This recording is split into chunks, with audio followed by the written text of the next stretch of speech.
అమరావతి పనుల పునఃప్రారంభానికి వచ్చే నెల 2న ప్రధాని నరేంద్ర మోదీ రానున్నారు.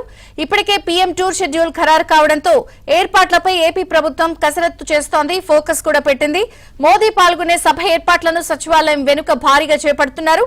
ప్రధాని పర్యటనకు సంబంధించిన మరింత సమాచారాన్ని మా ప్రతినిధి సత్య అందిస్తారు. సత్య, అమరావతిని రీస్టార్ట్ చేసేందుకు ప్రధాని నరేంద్ర మోడీ అమరావతికి రానున్నారు. వచ్చే నెల 2వ తేదీ సాయంత్రం 4 గంటలకు అమరావతి పనుల పునఃప్రారంభానికి ముహూర్తం ఖరారైంది. దీంతో రాష్ట్ర ప్రభుత్వం విస్తృత ఏర్పాట్లు చేస్తుంది. ప్రస్తుతం మనం చూడొచ్చు, ఏదైతే అమరావతి ప్రాంతంలో ఉన్నటువంటి సచివాలయం వెనుక భాగంలో ప్రధాని రాక కోసం పూర్తి స్థాయిలో సంసిద్ధం చేస్తున్న పరిస్థితి మనం చూడొచ్చు.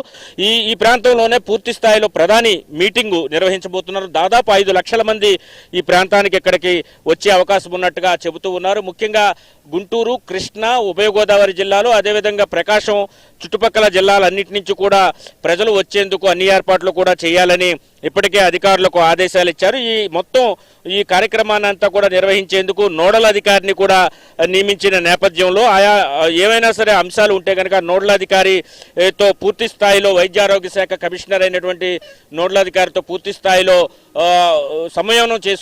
సమన్వయం చేసుకోవాలని చెప్పి ఇప్పటికే అధికారులందరికీ కూడా ఆదేశాలు ఇచ్చారు. దీంతో ఇక్కడ ఇప్పటికే అన్ని ఏర్పాట్లు చూడొచ్చు. మనం టిప్పర్లతో వాటితో ఇక్కడ స్థలాన్నంతా కూడా చదును చేస్తున్న దృశ్యాలు కూడా మనం చూడొచ్చు.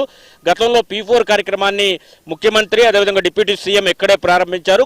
ఇదే ప్రాంతంలో అంటే సచివాలయానికి వెనుక భాగంలో ఈ అమరావతికి సెంటర్ పాయింట్ అయిన ఈ ప్రాంతంలో ఇక్కడి నుంచే ప్రధాని కూడా ఈసారి అమరావతి పనులను రీస్టార్ట్ చేసే కార్యక్రమాన్ని అయితే చేస్తూ ఉన్నారు. అయితే ప్రధాని రాక కోసం వచ్చే హెలికాప్టర్లు దిగేందుకు సచివాలయం ముందు వైపు ఉన్నటువంటి హెలిప్యాడ్లను ఆల్టర్నేటివ్గా మరికొన్ని హెలిప్యాడ్లను కూడా ఏర్పాటు చేస్తున్నట్టుగా తెలుస్తోంది. అదేవిధంగా ఎన్ఎస్జీ ఎవరైతే సెక్యూరిటీ సిబ్బంది ఉంటారో ప్రధాని సెక్యూరిటీ సిబ్బంది వారందరూ కూడా ముందుగానే వచ్చి ఇక్కడ పరిస్థితులన్నింటినీ కూడా పూర్తి స్థాయిలో అధ్యయనం చేయనున్నారు. అదేవిధంగా ట్రాఫిక్ సంబంధించి మొత్తం 9 రహదారులను గుర్తించారు. ఎక్కడ గ్రామాల నుంచి వచ్చే రహదారులు కావడంతో విఐపి రాక్ కోసం కావచ్చు, ప్రజలు వచ్చేటప్పుడు కూడా ఎలాంటి ట్రాఫిక్ జామ్లు కాకుండా అన్ని చర్యలు తీసుకోవాలని నిర్ణయించారు. కృష్ణా, గుంటూరు, ఏలూరు, ప్రకాశం సమీప జిల్లాల నుంచి ప్రధాన సభకు అధిక సంఖ్యలో ప్రజలు పాల్గొనేలా ఏర్పాట్లు చేస్తారు. రాజధాని ప్రాంతం నుంచి రాజధాని సంబంధించినటువంటి రైతులు కూడా ఇక్కడ భారీ ఎత్తున పాల్గొనబోతున్నారు. ఇక ప్రధాని పర్యటనకు సంబంధించి వివిధ శాఖల అధికారులతో ఇప్పటికే సీఎస్ సమీక్ష నిర్వహించారు. పర్యటన ఏర్పాట్లకు సంబంధించి మంత్రివర్గ ఉపసంఘాన్ని ఒకదాన్ని ఇప్పటికే ఏర్పాటు చేశారు.